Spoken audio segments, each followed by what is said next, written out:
আজ বিকাল ৫টা নাগাদ কাঁকসার তপবন সিটি, বামুনরা ও গোপালপুর এলাকায় জনসংযোগ কর্মসূচিতে অংশ নিলেন দুর্গাপুরের পূর্বের তৃণমূল প্রার্থী শ্রী প্রদীপ মজুমদার মহাশয়।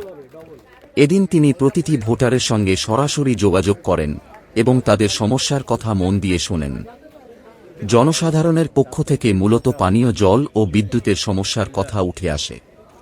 প্রদীপ মজুমদার মহাশয় আশ্বাস দিয়ে জানান, আসানসোল দুর্গাপুর ডেভেলপমেন্ট অথরিটির মাধ্যমে খুব শীঘ্রই পানীয় জলের সমস্যার সমাধান করা হবে। পাশাপাশি বিদ্যুতের সমস্যাও দ্রুত মিটিয়ে দেওয়ার প্রতিশ্রুতি দেন তিনি। এছাড়াও এলাকার মানুষের শারীরিক অসুবিধার কথা মাথায় রেখে অ্যাম্বুলেন্স পরিষেবার ব্যবস্থাও করা হবে বলে জানান তিনি। আজকের এই জনসংযোগ কর্মসূচিতে উপস্থিত ছিলেন দক্ষিণবঙ্গ পরিবহন সংস্থার সুভাষ মণ্ডল মহাশয়। আপনাদের সঙ্গে প্রতিবার নির্বাচনের আগে এখানে সাক্ষাৎ হয়। এখানে আপনারা আমার শুভকামনা করেছেন, আমাকে অভ্যর্থনা জানিয়েছেন, তার জন্য আমার আন্তরিক ধন্যবাদ। আমাকে বর্তমানে মন্ত্রিসভায় আমি পঞ্চায়েত, গ্রামোন্নয়ন এবং সমবায় দপ্তরের দায়িত্বে আছি ঠিকই, তো আমি বিদায়ী মন্ত্রিসভা সাধারণত যখন নতুন মন্ত্রিসভা হবে তখন এই মন্ত্রিসভা ভেঙে দেওয়া হয়, তার ঠিক প্রাক্কালে। অতএব যতদিন না নতুন সরকার শপথ নিচ্ছে ততদিন আমরা নামে মন্ত্রী থাকব। নতুন কোনো সিদ্ধান্ত নেওয়ার ক্ষমতা এই মন্ত্রিসভার আপাতত থাকবে না, কিন্তু কাজ যাতে ব্যাহত না হয়, বিশেষ করে গুরুত্বপূর্ণ কাজ এবং যেসব কাজ এখানে সূচনা হয়েছে তা যাতে সম্পন্ন হয়, সেই জন্যে সব মন্ত্রিসভার সদস্যদেরই দায়িত্ব থাকে। তো আমি প্রথমেই আপনাদের জানাই যে আমি তো এখানে 5 বছর ছিলাম। কাকসার উন্নয়নের কয়েকটি নিদর্শন আপনাদের কাছে আমার সঞ্চালিকা তিনি নিজেই উত্থাপন করেছেন। এছাড়াও আপনাদের বলি, আমি ইতিপূর্বে যখন এসেছিলাম 2021-এর আগেও আমাকে এই কাকসা অঞ্চলের মানুষ দুটো কথা বলেছিলেন। তখন আমি মাননীয় মুখ্যমন্ত্রীর কৃষি এবং কৃষি সংক্রান্ত বিষয়ক 7টি দপ্তরের সঙ্গে ওনার উপদেষ্টা হিসেবে আমি কাজ করতাম। তখন ওখানকার মানুষদের চাহিদা ছিল যে এর আগে 2টি সিমেন্ট কংক্রিটের রাস্তা দেখিয়ে আমায় বলা হয়েছিল এই গ্রামীণ অঞ্চলে যে যাতায়াতের সুবিধার জন্য দেখুন এই ধরনের রাস্তা হয়েছিল, আপনি কি আরও রাস্তা করে দিতে পারবেন এখানে? তা আমি বলেছিলাম আমি যদি কখনো সুযোগ পাই নিশ্চয়ই আমরা সচেষ্ট হব যাতে আপনাদের এলাকার যে যোগাযোগ ব্যবস্থা তা যেন অনেক বেশি সাবলীল হয়। আরেক দফায় আমাকে জানানো হয়েছিল যে এখানের মানুষ অবশ্যই আমাদের পেরি আরবান এরিয়া ছাড়া, ধরুন এগুলো তো গ্রাম অঞ্চলের এলাকায় প্রচুর এখন শহরের মতন বাড়ি হয়ে যাচ্ছে, কিন্তু সাধারণভাবে গ্রাম অঞ্চলে আমাদের জীবন জীবিকা মূল হচ্ছে কৃষিকাজ। আর পশ্চিম বর্ধমান এলাকা জুড়ে যতটুকু কৃষিকাজ হয় তা সবই আমাদের জলের অভাবে সেটা খুব সংকীর্ণভাবে হয়। তো আমাকে বলা হয়েছিল যে আপনি কি এখানে আমাদের সেচ ব্যবস্থাকে উন্নত করতে পারবেন? তো সেক্ষেত্রেও ওই একই আমার জবাব ছিল। যখন 2021 সালে আমাকে এখানে প্রতিনিধিত্ব করার দায়িত্ব আপনারা দিয়েছিলেন, যারা সমর্থন করেছিলেন, যারা সমর্থন করেননি, সব মিলিয়ে সমষ্টিগতভাবে আমি এখানে প্রতিনিধি হিসেবে নির্বাচিত হই। তো এখানে এই দায়িত্ব পাওয়ার পরে আমি আমার কথা ভুলিনি, এখানকার চাহিদা ভুলিনি। আপনাদের আমি আপনাদের সঙ্গে জানাই যে ছোট বড় মিলিয়ে মোট কতগুলি হয়েছে রাস্তা? 315টি রাস্তা ছোট বড় মিলিয়ে এই কাকসা অঞ্চলে হয়েছে এবং কাকসা ব্লকেতে, এবং তার ভেতরে কতকগুলি উল্লেখযোগ্য খুব লম্বা রাস্তা রয়েছে, যেমন রাজবাঁধ থেকে নডিয়া, তারপরে আপনার এখানে সামারূপের তো শুনলেনই, ওটা বিশেষভাবে রাস্তাটা করতে হয়েছে, কারণ ওটা আমাদের যে অরণ্য আইন আছে সেই আইনে কোনো পাকা রাস্তা করার বিধান নেই, বারণ, বিশেষ করে বারণ করা আছে। কিন্তু একটা সূক্ষ্ম ধারা আছে, যদি প্রমাণ করা যায় যে ওই বনাঞ্চলে এই আইন লাগু হওয়ার আগের থেকে মানুষ যাতায়াত করতেন, তাহলে সেখানে পাকা রাস্তা করা যেতে পারে অনেক শর্ত সাপেক্ষে। এই সূক্ষ্ম ধারার ওপরে নির্ভর করে আমরা বন দপ্তরকে অনুরোধ করি যে বহু শত বর্ষের প্রাচীন এই মন্দির, তখন তো অবশ্যই মানুষ যাতায়াত করতেন, অতএব আমাকে আলাদাভাবে প্রমাণ করার মনে হয় প্রয়োজন নেই। যাই হোক, বন দপ্তর, আমাদের রাজ্যের বন দপ্তর, তারা এই যুক্তি মেনে নিয়েছিলেন এবং ওখানে কোনো কালো ব্ল্যাক টপ রাস্তা অর্থাৎ কিনা পিচের রাস্তা করার বনাঞ্চলে কোনো পারমিশন পাওয়া যায় না, সিমেন্টেরও রাস্তা করার পারমিশন পাওয়া যায় না। সেই জন্যে ওই দুটি শর্ত মেনে নিয়ে আমরা ওখানে বিশেষ খরচ করে পেভার ব্লকের রাস্তা তৈরি করেছি এবং সেটা প্রায় 8.5 কিলোমিটার রাস্তায় আমাদের মোট 9.5 কোটি টাকা মতন খরচা হয়েছে। কিন্তু মাননীয় মুখ্যমন্ত্রী এই এখানকার আবেগ এবং মানুষের যে আকাঙ্ক্ষা, তার কথা চিন্তা করে তা অর্থ অনুমোদন করে দিয়েছিলেন। এবং তার সঙ্গে সঙ্গে আপনাদের জানিয়ে রাখি, ওখানে প্রথম আবেদন ছিল যে জলের ব্যবস্থা করা। সেই জলের ব্যবস্থা করতে গিয়ে আমরা বুঝতে পারলাম যে ওখানে যে ধরনের উচ্চতায় জল যাবে এবং যে ধরনের জলের স্তর থেকে তুলতে হবে, তাতে সোলার পাওয়ার দিয়ে ওখানে কোনো পাম্প কাজ করবে না। একমাত্র বিকল্প ছিল বিদ্যুতের সংযোগ অথবা ওখানে স্থানীয়ভাবে জেনারেটর চালানো। জেনারেটর চালিয়ে জল তুললে যে ধরনের খরচা হতো লাগাতার, সেটা ওইখানের মন্দির কর্তৃপক্ষের পক্ষে বহন করা সম্ভব ছিল না। আমাদের খুব দুশ্চিন্তা ছিল যে ওই ধরনের গভীর গড় জঙ্গলের ভেতরে, অতটা ভেতরে যেখানে জনমানস প্রায় থাকেনই না, সেইখানে বিদ্যুতের সংযোগ আমরা পাবো কিনা। সেখানেও মায়ের কৃপায় আমরা যখন অনুরোধ করি, বিদ্যুৎ দপ্তর বিশেষভাবে তারা আমার অনুরোধে সাড়া দিয়ে বিদ্যুতের সংযোগ করে দেন এবং সেটা কোনো কমার্শিয়াল লাভের কথা বা সেই খরচ বহন করার কথা চিন্তা না করি, এবং তাতে জলও হয়। বিদ্যুতের সংযোগ পাওয়ার ফলে এখন আলোও জ্বলে। তারপরে এই রাস্তা, এটা একটা উদাহরণ। আপনারা আরও বড় বড় রাস্তা, এখানে আদিবাসীদের একটা চাহিদা ছিল অনেক পুরনো, কিন্তু ওটা কেন্দ্রীয় সরকারের পোর্টালে দেওয়া হয়েছিল।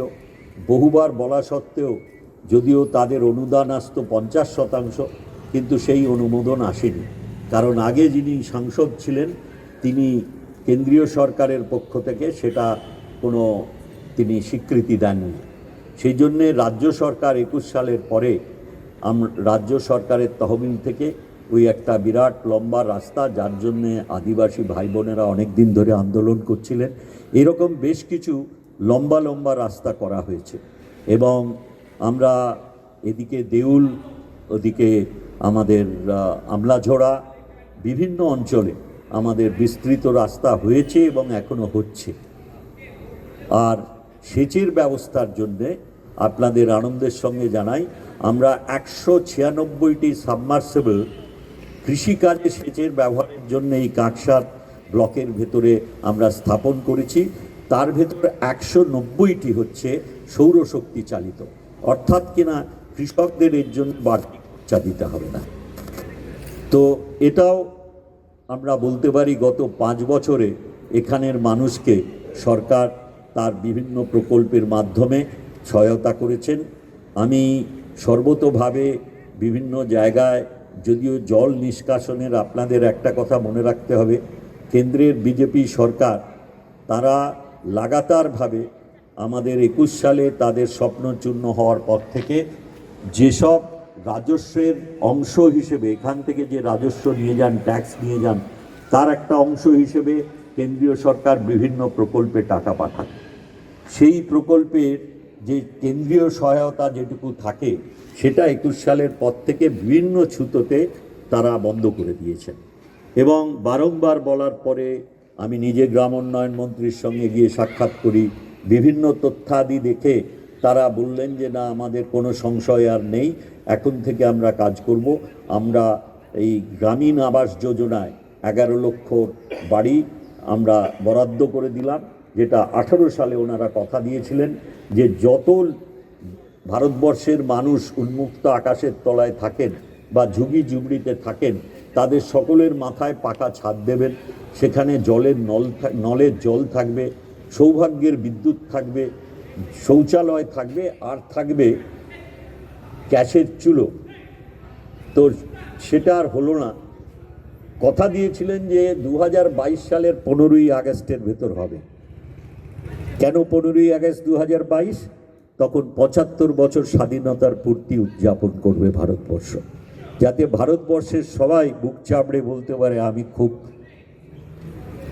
গৌরবান্বিত ভারতবাসী। কিন্তু সেই 22 পেরিয়ে গেল, 23 পেরিয়ে গেল, 24 পেরিয়ে গেল, বারংবার বলা সত্ত্বেও কোনো অর্থ এলো না।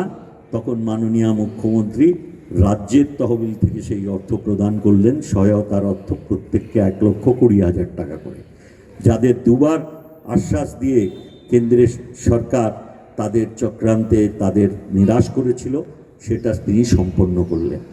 তারপরেও তালিকায় 16 লক্ষ ছিলেন, সেই 16 লক্ষেরও প্রথম কিস্তির টাকা এই গত মাসে আমরা দিয়ে দিয়েছি। মাননীয় মুখ্যমন্ত্রী রাজ্যের তহবিল থেকে দিয়েছেন, বাকিটা কথা দিয়েছেন জুন মাসে দিয়ে দেবেন।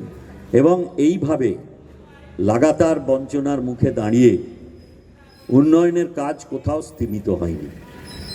আমাকে এখানে আপনাদের যে চাহিদা আমি জানি, সেটা সর্বাগ্রে আপনাদের জল নিষ্কাশনের ব্যবস্থা খুব সহজসাধ্য নয়, কারণ জলের আউটফল লাগে।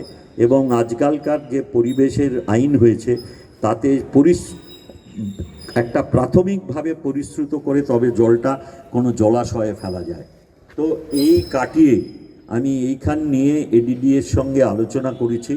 এক্ষেত্রে এডিডিএর সঙ্গে আরও নিবিড়ভাবে আমরা নির্বাচন উত্তরকালে আপনাদের সঙ্গে এই রকম বা আপনাদের প্রতিনিধিদের সঙ্গে এইখানে বা এডিডিএর অফিসে আমাদের সব যারা বাস্তুকার আছেন তাদের নিয়ে আমরা আলোচনায় বসব। আমার নজরে এসছে এখানে একটি জলাশয় আছে বড় সরকারি, যেটা আমরা সচেষ্ট হব। সরকার ওই জলাশয়ে কোনো অনুমোদন দেয়নি আমাদের সিওর ডিসচার্জ করার জন্যে, কিন্তু এক্ষেত্রে কোনো কোনো জায়গায় যেখানে খুব সমস্যা আছে, আমাদের নজির আছে যে এই ধরনের জলাশয় অনেক ক্ষেত্রে তাকে আরও বেশি বড় আকার করে গভীরতা বাড়িয়ে সেখানে জল নিষ্কাশনের একটা বিকল্প ব্যবস্থা করা যায় কিনা আমরা সেটাও দেখছি। কিন্তু নির্বাচন উত্তর পরে আমরা নিশ্চিতভাবে এডিডিএর সঙ্গে আপনাদের প্রতিনিধিদের নিয়ে আমরা আলোচনা করে যদি কোনো সুরাহা সহজসাধ্য হয় সেটা আমরা নিশ্চয়ই দেখব। এই মুহূর্তেই পানীয় জলের আপনাদের সমস্যা তো নয়, সমস্যাটা বেড়ে যাচ্ছে এই জন্যে যে লাগাতার আপনারা যখন তপবন সিটি এখানে হয়েছিল তখন যতগুলি এখানে বাসস্থানের পরিকল্পনা ছিল তার থেকে এখন ছোঁয়াচে রোগের মতন আশেপাশে সব জায়গায় সবাই বহুতল বাড়ি করছে। একটা আমাদের মিনিমাম ব্যবস্থা থাকে, আমি ওই বিষয় নিয়েই আমার বেসিক পড়াশুনো। আমরা ক্যানিবালাইজ করা বলে একটা ট্রফ থেকে যখন জল তোলে তখন একটা ন্যূনতম দূরত্ব রাখতে হয়। সেটা এক সময় আমাদের জন্য ছিল 200 মিটার, সেটা কমিয়ে করা হলো 150 মিটার। কিন্তু আপনি যদি দেখেন যেভাবে এই বাড়িগুলো গড়ে উঠছে সেখানে 150 ফুট অবধি নেই। এর ফলে আশঙ্কার কারণ অনেক বেশি। কিন্তু পরিশ্রুত জলের ব্যবস্থা করতে গেলে আগে তো জলের সোর্স ঠিক করতে হবে, তার দূরত্বের ওপর নির্ভর করবে তার খরচ কত হবে। একটা বিশাল খরচের ব্যাপার যদি ডিভিসি থেকে জল নিয়ে আসতে হয়। দুর্গাপুরের থেকে আনতে গেলে দুর্গাপুরের যে জনস্ফীতি হয়েছে সেই জনস্ফীতিকে জল সরবরাহ করা এখন সমস্যা হচ্ছে। আমাদের নিজের আমার লক্ষ্য, যদি অনেকে জিজ্ঞেস করছেন আপনি আবার এলে কী করবেন, আমার একটা লক্ষ্য আছে যে দুর্গাপুরে জলের সরবরাহ বাড়ানোর দিকে আমরা বিশেষ নজর দেব। এখন তার সঙ্গে ওই প্রকল্পের সঙ্গে এটা আলাদা প্রকল্প করতে হবে। আপনারা যদি ওইখানের উপর নির্ভরশীল হয়ে যান, আড়ার থেকেই জলের প্রেশার কমতে কমতে তারপরে ওখানেও তো লাগাতার এই বিশাল বিশাল বহুতল বাড়ি হয়ে যাচ্ছে। আমরা নতুন আইন আনার প্রণয়ন করার চেষ্টা করছি যাতে এই ধরনের অবৈজ্ঞানিকভাবে যেখানে সেখানে গ্রাম অঞ্চলে বিশেষ করে যেখানে আমাদের পরিকাঠামো এরকম নেই যে আমরা জল নিষ্কাশনের ব্যবস্থা করতে পারবো এবং আমরা সবাইকে পরিশ্রুত জল দিতে পারবো, এই ধরনের বাড়িতে আমাদের যে জল প্রকল্প আছে সেই জল প্রকল্পে গ্রাম অঞ্চলে একেবারে ছোট ছোট বাড়িতে জল সরবরাহের ব্যবস্থা, তার যে মোট জলের ক্যাপাসিটি সেটাও আপনারা জানেন দুর্গাপুর বা পার্শ্ববর্তী এলাকায় সবই ভূগর্ভের জল। সেই জন্যে এখানের জন্য আলাদাভাবে কি চিন্তা করা যায় সেটাও আমরা আলোচনা করব, কিন্তু আমার মনে হয় অগ্রাধিকার পাবে আপনাদের জল নিষ্কাশনের ব্যবস্থা। আমার মনে আছে এবারে যখন অনেক লম্বা বর্ষা হয়েছিল, আমরা সেই বর্ষার কারণে দুর্গাপুরেরও বিভিন্ন জায়গা প্লাবিত হয়ে যায়, আসানসোলেরও বিভিন্ন জায়গা প্লাবিত হয়ে যায়।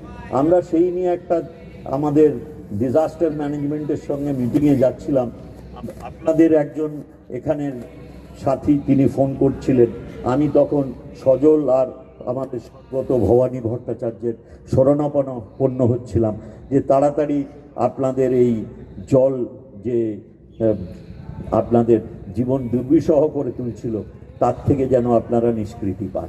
তো আমার এই ধারণা আছে, তবে এটুকু আপনাদের বলতে পারি যে আপনাদের সঙ্গে নিয়ে এই সমস্যার সুরাহা করার চেষ্টা করব। আর আরেকটি আপনাদের চাহিদা ছিল, সেটা হচ্ছে যে যাতে এই ইলেকট্রিক চুল্লি যাতে তাড়াতাড়ি সম্পন্ন করা যায়, তো সেটা আপনাদের জানাই। এমনি পরিকাঠামোগত কাজ প্রায় শেষের দিকে, চুল্লির সব ব্যবস্থা হয়েছে। আমরা ঠিক এই দিন মাসখানেক আগে আমি ডিডিএকে বলেছি যে স্টেট ইলেকট্রিসিটি বোর্ডে পাওয়ার কানেকশনের জন্যে আবেদন করতে। তো আমরা শেষ পর্যায়ে এসেছি, ওটা মোটেই দেরি হবে না, কারণ যে অর্থ ব্যয় যেটা হয় তার প্রায় 90% ওখানে ইনভেস্ট করা হয়ে গেছে। অতএব এটা দেরি করে কোনো কারোরই কোনো কাজে লাগবে না, আমরা সেই জন্য ওটায় সচেষ্ট থাকবই। আরেকটি আপনাদের চাহিদা ছিল যে এখানে যাতে আপনাদের অ্যাম্বুলেন্সের একটা ব্যবস্থা করা যায়। এখানে অগ্রণী সংঘ থেকে আপনাদের একটি অ্যাম্বুলেন্স প্রদান করা হবে, আমাকে আমার ভাই স্বরূপ সজল রায় বললেন। তো তাতে আপনাদের ওই চাহিদা তো এখনই নিরসন হবে। আজকের এই সবার গুরুত্ব দেখে আমার সব সহকর্মীরা সহ যারা আমার দলের নেতৃত্ব এখানকার আমাদের সব